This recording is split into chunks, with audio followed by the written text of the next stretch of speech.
Motines como el que ocurrió en 1789 en el famoso barco de Bella Bounty, conocido mundialmente por la literatura y el cine, prácticamente no se dieron en las fuerzas de la Wehrmacht alemana durante la Segunda Guerra Mundial, no solo porque inevitablemente habrían llevado a la ejecución. También estaba demasiado arraigado el trauma de la Revolución de 1918 que comenzó en Wilhelmshaven y Kiel.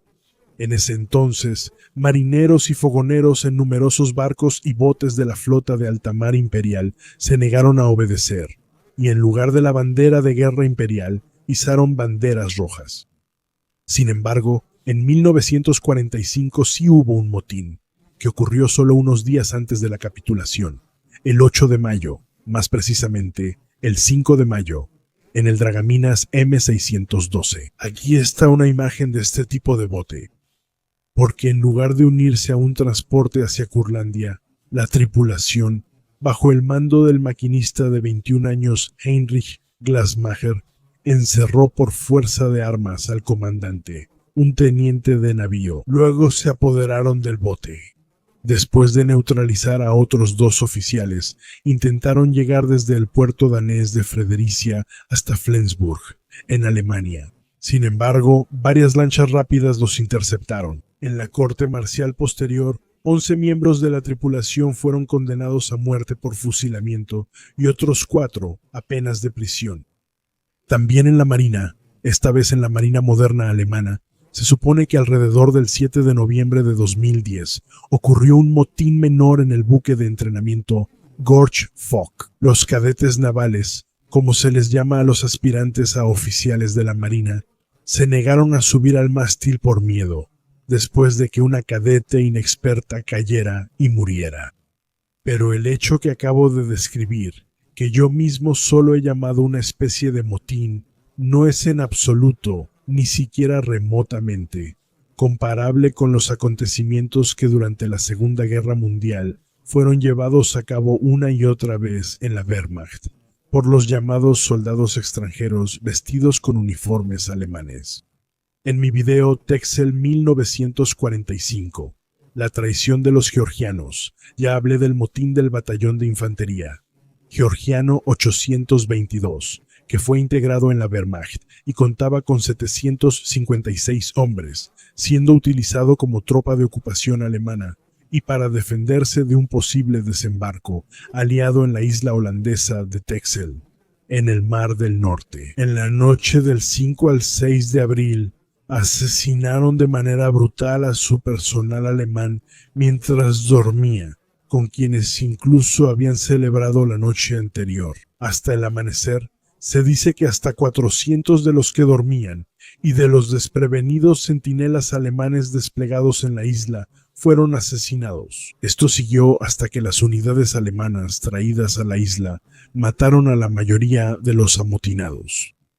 También en el regimiento de la Infantería India 950, originalmente formado solo con fines de propaganda en la Legión India, sobre el cual existe este video, desde 1943 ocurrieron varios actos de desobediencia, huelgas de hambre y motines.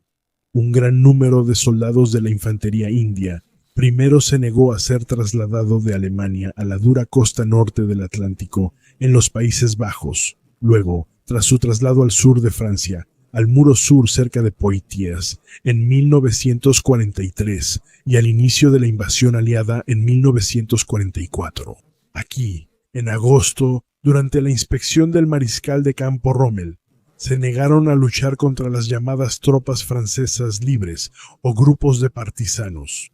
Algunos hasta se unieron a los partisanos. Sin embargo, no hubo ataques mortales contra su personal alemán de mando. Incluso en la unidad de comando del jefe de la inteligencia militar alemana en el Oberkommando der Wehrmacht, el almirante Wilhelm Canaris, ocurrió un incidente. Él lideraba la famosa división Brandeburgo, donde desde el otoño de 1943 cada batallón recibió una llamada cuarta compañía de legionarios, formada por rusos, ucranianos, caucásicos y otros. Ese año, casi todas las cuartas compañías del sector central del Frente Oriental se amotinaron, excepto unos pocos grupos. Después de asesinar al personal alemán de mando, desertaron al Ejército Rojo.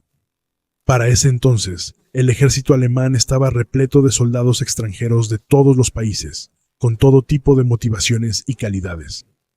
Si solo ves a los soldados reclutados de los numerosos países y tribus soviéticas, ya sea como voluntarios o de los campos de prisioneros de guerra, junto con los llamados hiwis, los voluntarios auxiliares, se puede hablar de una cifra de hasta 1.000.000, que en su mayoría fueron agrupados en las divisiones de la Waffen-SS. Con esta enorme cantidad de hombres fundamentalmente diferentes que se alistaron voluntariamente o que por hambre y miedo a morir en el campo de prisioneros de guerra se pusieron el uniforme alemán, la gran mayoría permaneció en sus unidades hasta el final de la guerra.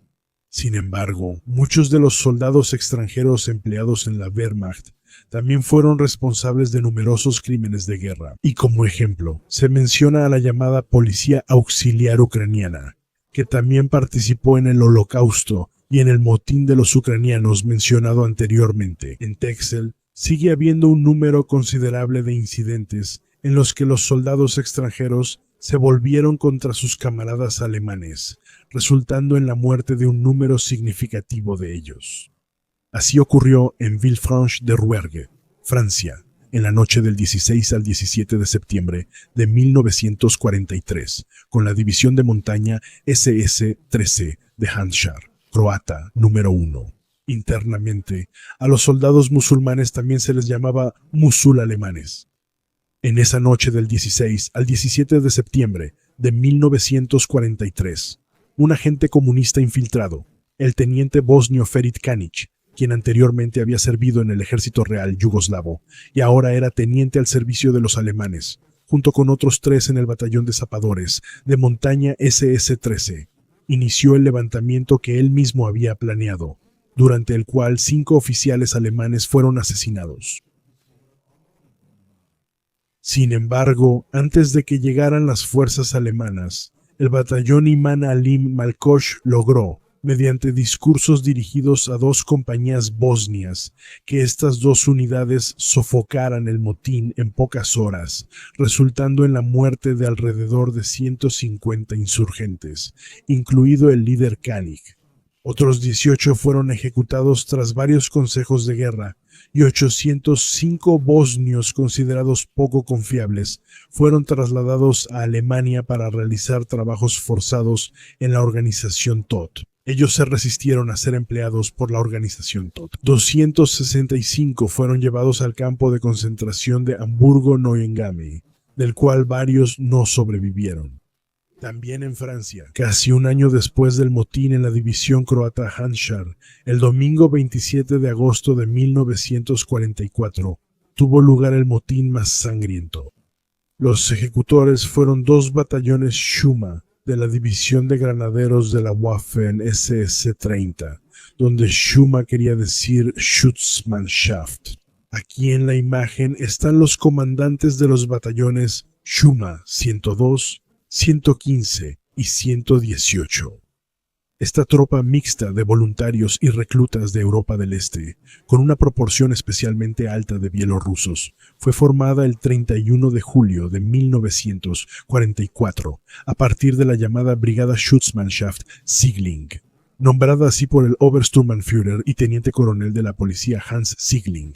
En ese entonces, en agosto de 1944, la división fue trasladada a la ciudad francesa de Vesoul, situada junto a la línea de ferrocarril que va de París a Basilea. Esto fue para proteger la estratégica puerta de Borgoña. Así se llama el llano paso de unos 400 metros de altura y 30 kilómetros de ancho, al fondo de la imagen, que se encuentra no muy lejos de la frontera suiza y alemana, entre las montañas Vosges y Jura. Debían defender la zona en caso de un ataque esperado de partisanos franceses.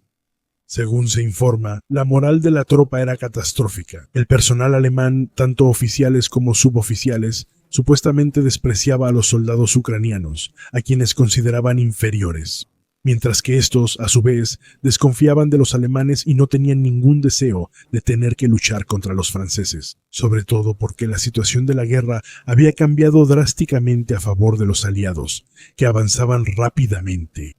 En este ambiente, el mayor Lev Lova, de 26 años, tomó su decisión. Aquí se le ve después de la guerra con las condecoraciones que le otorgó Francia.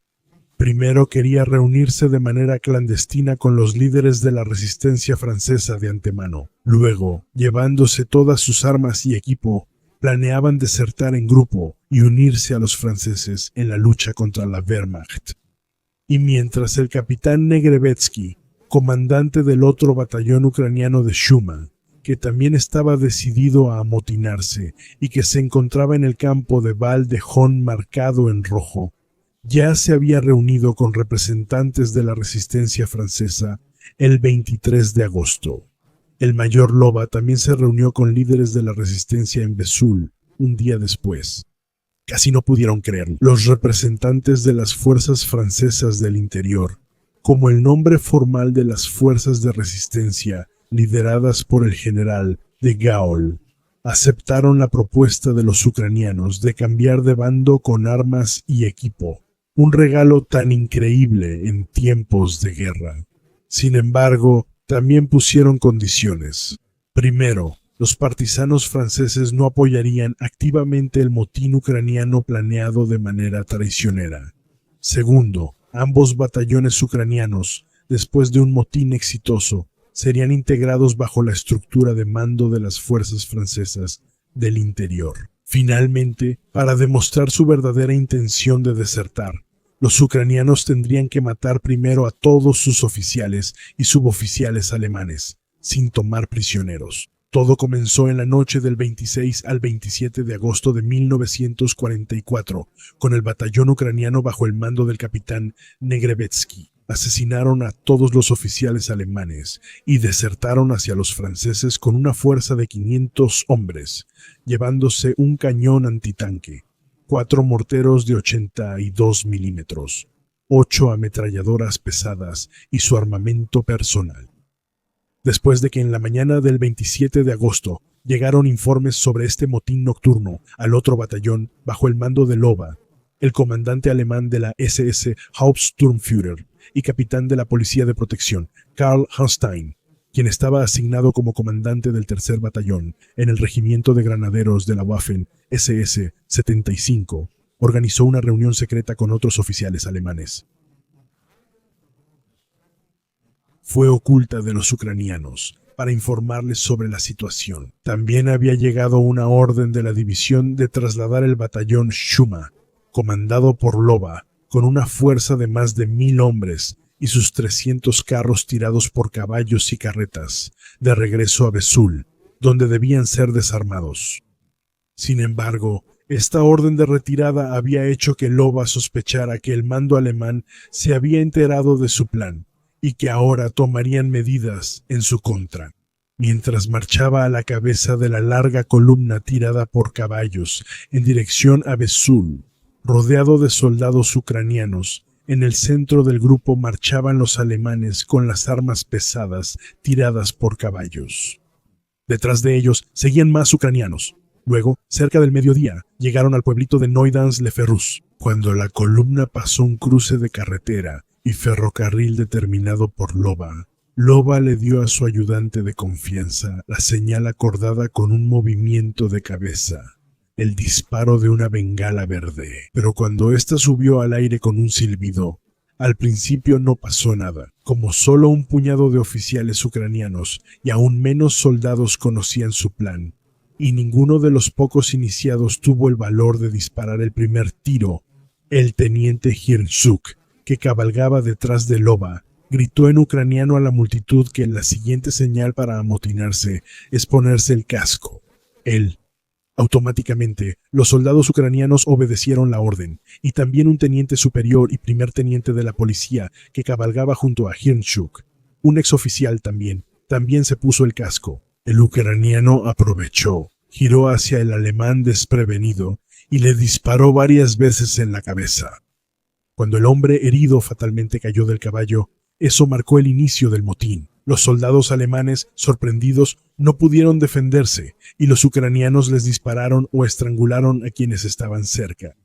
La imagen muestra a soldados alemanes sobrevivientes después de la masacre, cuando una compañía de protección ferroviaria alemana que estaba cerca, compuesta principalmente por policías mayores y asignada a la vigilancia de la vía férrea, se acercó tras escuchar los disparos y acudió en apoyo.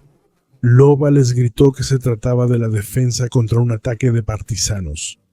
Con esta información falsa, lograron atraer a los igualmente sorprendidos soldados de esa compañía hacia la zona donde estaban los ucranianos. En ese momento también mataron a muchos miembros alemanes de la protección ferroviaria. Al final, la calle estaba cubierta de soldados alemanes muertos. El número registrado varía entre 102 y 234, incluyendo 25 oficiales y 75 suboficiales, mientras que los ucranianos solo perdieron a un hombre. Después de su acto asesino, el batallón Loba, con una fuerza de 820 hombres, desapareció en los bosques cercanos. En total, junto con el batallón Negrevetsky, más de 1.300 ucranianos se habían pasado al otro bando y ahora se presentaron ante los franceses, que ya los estaban esperando. Aquí hay un grupo de ucranianos, ahora en el escondite de los partisanos.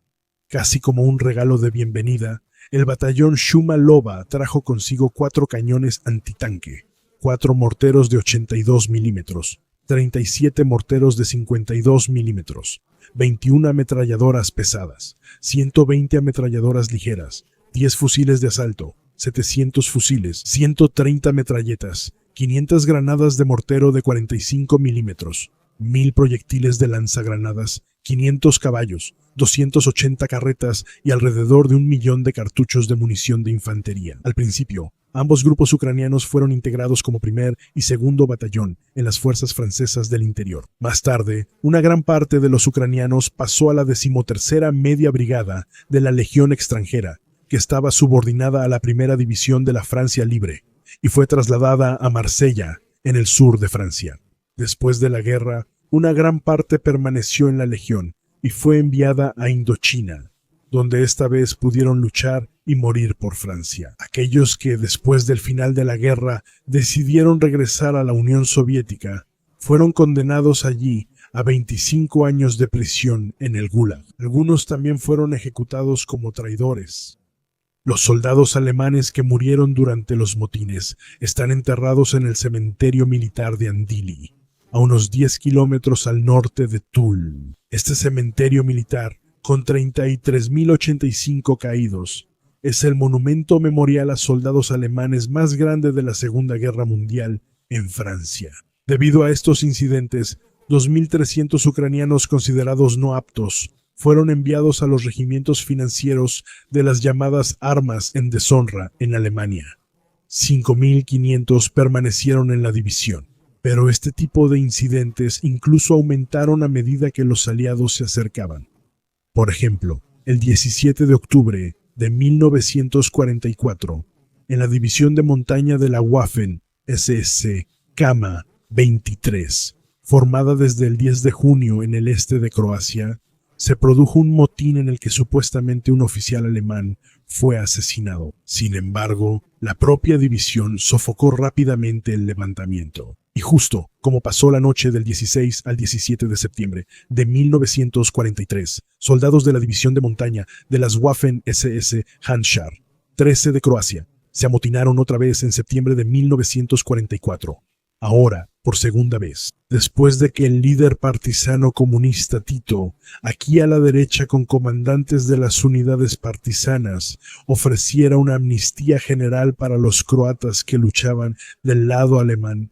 En las siguientes 3 semanas desertaron más de 2.700 miembros de la división con sus armas. O simplemente se habían ido a casa, o se habían unido a la milicia, los llamados caderes verdes, término que proviene de los soldados austrohúngaros que desertaron durante la Primera Guerra Mundial y se escondieron en los bosques que aquí aparecen en verde, o los desertores de la división Handschar, se habían pasado a las formaciones fascistas Ustacha, bajo el mando de Ante Pavelić.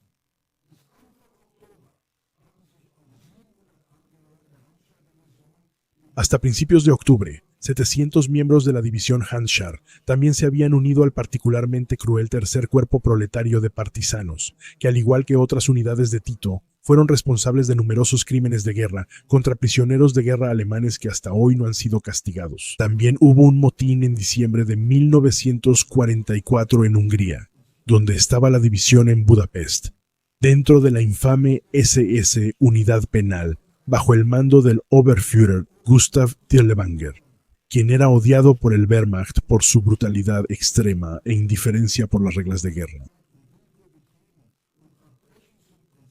Dirlewanger, descrito como descontrolado moralmente y obsesionado con el poder, motivado por la crueldad y la arbitrariedad, había hecho del crimen el objetivo de combate. Durante este motín, miembros de la fuerza de regimiento desertó al Ejército Rojo y un excomandante de campo de concentración, asignado como reemplazo de un comandante de regimiento caído, fue linchado sin más por miembros de la segunda y tercera compañía, que estaban formadas por antiguos prisioneros de campos de concentración, al igual que Gustav Dirlewanger, quien fue relevado como comandante de división en febrero de 1945 y que, disfrazado de civil, cayó en cautiverio francés alrededor del 7 de junio de 1945. Fue reconocido por prisioneros de campos de concentración. Con toda probabilidad, fue asesinado en esta casa utilizada como prisión en Altshausen, Suabia, ya sea por antiguos trabajadores forzados o por prisioneros militares franceses de origen polaco. Luego, en marzo de 1945, vean el video que mencioné al principio, hubo un motín georgiano en la isla holandesa de Texel, donde numerosos soldados alemanes fueron asesinados. También en marzo de 1945, hubo un motín en la división de granaderos voluntarios SS 34 Landsturm, Nederland, formada el 10 de febrero de 1945. 4 miembros holandeses de la SS de la séptima compañía del Regimiento de Granaderos Voluntarios SS 84 planearon matar a sus compañeros alemanes y desertar a los británicos. Sin embargo, su plan fue descubierto y los 4 holandeses fueron ejecutados el 9 de marzo de 1945. Finalmente, también se debe informar de un motín en el área de la Sexta División de Montaña ubicada en Noruega. Lo siguiente ocurrió allí poco antes del final oficial de la guerra, el 8 de mayo. El 27 de abril de 1945, bajo el liderazgo de Karl Renner del Partido Socialista de Austria, junto con representantes de las 4 potencias aliadas vencedoras, se proclamó la República de Austria. A principios de mayo, Renner pidió en un programa transmitido por radio que todos los soldados austriacos que servían en la Wehrmacht alemana se rindieran en la primera oportunidad que tuvieran. Esta petición también la escucharon soldados de la 4ª Batería del Regimiento de Artillería de Montaña, 118 de la 6ª División de Montaña, que se encontraba cerca del asentamiento noruego Signal Dahlentales. Sin embargo, el coronel Joseph Vremold, quien desde el 26 de abril de 1945 había sido nombrado comandante de la división y que en 1952 fue el primer comandante de la policía bávara antimotines, prohibió cumplir con esta solicitud de rendición. A raíz de esto, varios soldados austriacos de la 4ª Batería asesinaron a sus 2 oficiales, el capitán Dirnbacher y el primer teniente Fromm. Luego, bajo el mando de un cabo mayor Bruckner, se dividieron en 2 grupos para intentar llegar a la neutral Suecia, mientras que el grupo más grande, de 48 hombres, llegó a Suecia, que está marcada en rojo, donde fueron internados. El grupo más pequeño, de 11 hombres, fue capturado por un escuadrón de búsqueda de la Wehrmacht. Después de un consejo de guerra, el 10 de mayo de 1945, 2 días después de la rendición de la Wehrmacht, 4 de los 11 desertores fueron ejecutados. En conclusión, se puede afirmar que un gran número de voluntarios extranjeros en la Wehrmacht y las Waffen-SS murieron. La gran mayoría permaneció al lado de sus camaradas alemanes hasta el final de la guerra, por las razones que hayan sido. Pero la historia de la guerra también muestra que este tipo de unidades improvisadas no solo eran vulnerables a la propaganda enemiga, sino que también se comportaron de manera especialmente cruel con sus compatriotas de diferentes etnias. Además, también estaban dispuestos a hacerlo ante la situación de guerra que cambiaba rápidamente en contra de Alemania. Por todos los medios, incluso llegando a asesinar a numerosos camaradas alemanes para pasarse al bando vencedor. Debe recordarse que no pocas veces los extranjeros vestidos con uniformes alemanes, en su mayoría en unidades subordinadas a la SS, también fueron responsables de numerosos crímenes de guerra. Sin embargo, estos crímenes prácticamente no fueron castigados por sus comandantes alemanes.